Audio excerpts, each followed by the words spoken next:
So DeepSeek R1 absolutely went viral this week, and if you're new to this channel, we explored a lot of different things around adding the model in the mobile app itself. We tried out different approaches where we ran the large language model, the DeepSeek R1 thinking model on our local computer. We built agents, we built RAG frameworks. So we've been doing all sorts of things with the model. And only a few hours back, they announced Janus Pro, which apparently appears to be a multimodal model for visual understanding. And they also announced Qwen 2.5 Max, which is, I think, the model behind DeepSeek R1. So over this video, let's quickly take a look at both of these updates. First, let's take a look at Janus Pro, if that's what it's called. Essentially, what it does is that it accepts an image. So I'm going to be uploading this image, and I'm going to ask a question. What is this image about? By the way, what you see on the left here is a screenshot where you ask any, China related questions or CCP related questions to the DeepSeek R1 model. It fails to answer you those questions. It's biased in that way, but at this point, all models are biased to some extent, right? So after I paste this image and I click on chat, it looks like it's taking quite some time in order to generate the response itself. But let's take a look at some of the examples that are available right now while the response gets generated. So this is the article by Analytics Vidya, and it talks about the Janus Pro model, and it talks about the architecture of the model itself. The model is obviously multimodal, so it's trained on textual, synthetic, aesthetic data, including the images itself. And it is an open source model, and it has two versions: Janus Pro 1 billion parameter model, which is the smaller version, and then the 7 billion parameter model. As far as testing the benchmarks go, it appears to beat all the best open source large language models at this point of time, and also the closed source large language model, which is DALL-E 3, that is used for image generation. And you can see, while it's trained on fewer number of parameters, the model does perform better than TokenFlow XL, which is, I think, trained on more billion parameters, but is lower in performance when it comes to the Janus Pro 7 billion parameters. So this is the vision model, I believe, and this is the generation model. This is the training architecture if you're interested with respect to how the model was trained. It appears that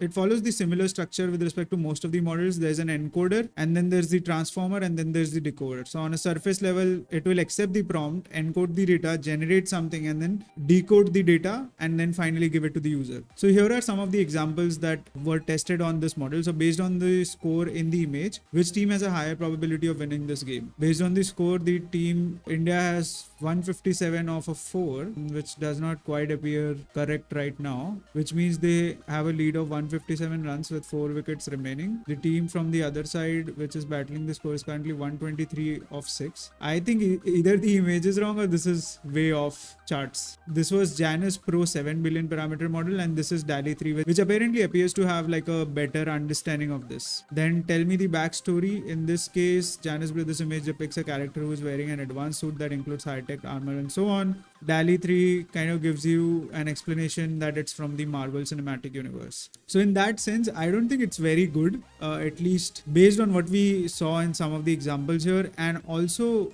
I don't know how it's higher on the benchmarks, even though it's not performing as good as DALL-E 3 in this scenario. So maybe DeepSeek's R1 was better than GPT-4o or O1, but I don't think Janus Pro is going to really cut it. And apparently, at this point, it's not even usable. So I've been waiting for quite some time, and I haven't seen the output come out just yet. Either ways, the other announcement that was recently made by DeepSeek after, again, DeepSeek R1 went viral was the Qwen 2.5 Max model. Now, Qwen has been one of the open source models for quite some time, but never really picked up. It was DeepSeek that got in all the marketing vibe, and then models like Qwen seems to be leveraging these vibes now. So there is DeepSeek version 3, which is the parent of Qwen per se, lower in performance as opposed to Qwen 2.5 Max, and then the model itself is better than Llama 3.1, GPT-4o, and Claude 3.5 Sonnet, and it beats all of these models across all the benchmarks here. I don't see the comparison for Claude or GPT-4o, but at least for the models that are mentioned here,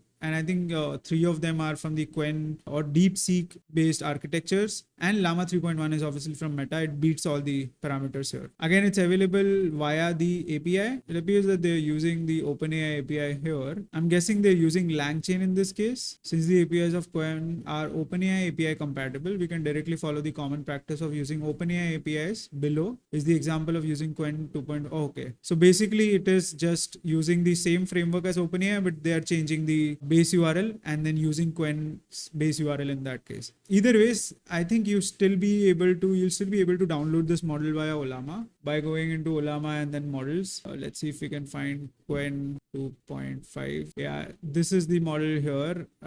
You should be able to get the model and then run it locally. But I think if you want to use Qwen, why not use Llama 3, 3.3 or Llama 3.2 in this case? But again, it depends on the use case that you have in mind, and also with respect to what the model may be good or bad at, right? So I think that's going to be it for the video, though. Both of these models are great, but I don't see how they can beat current state of the art models. Maybe they just got caught up in the marketing hype, but I think there may be some niche use cases that may be relevant for these models as well. Either ways, thank you so much for watching this video, guys, and I'll see you guys in the next one.